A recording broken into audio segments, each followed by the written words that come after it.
It struck me this week that the two, I think, most significant events in our nation's modern history juxtaposed themselves this week in particular. With COVID, something that's been around for a year and a half, dominating the culture, alongside of that was a rehearsal of all that happened at 9/11 20 years ago.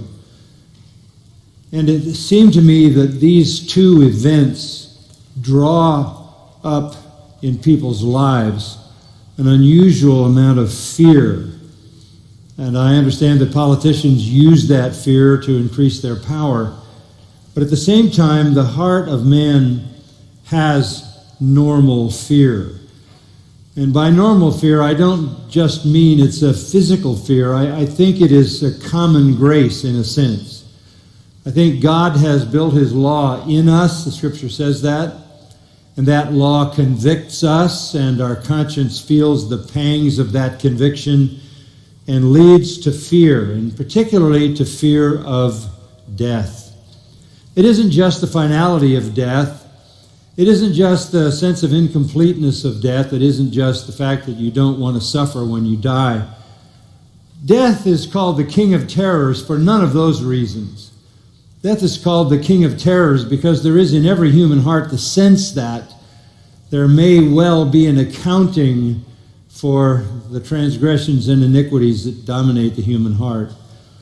No human being can escape the knowledge of his or her own sinfulness. We may mask it, we may play psychological games with it, we may try to blunt it through drugs or alcohol or a fast-paced life going from relationship to relationship. But in every human heart, the law of God does a convicting work, and that convicting work has an existential element to it.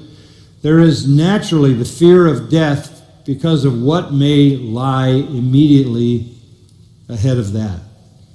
And even though people would reject Christianity, reject the Bible and what it says about it's appointed unto men once to die and after that the judgment, they cannot escape the consciousness of their own sin, and they cannot escape the lingering reality that justice does exist in the world. We understand the concept of it. We understand right and wrong, and there may well be an accounting yet to come. And therein lies the dominant fear of death. Fear of death can come from the fear of a virus. It can come from the fear of terrorists. It can come a lot of ways.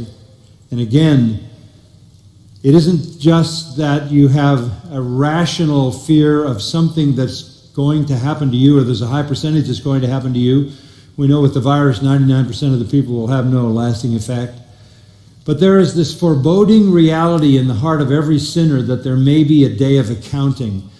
That even though you don't believe the Bible, there's something true about it's appointed unto men once to die and after that the judgment, Hebrews 9:27.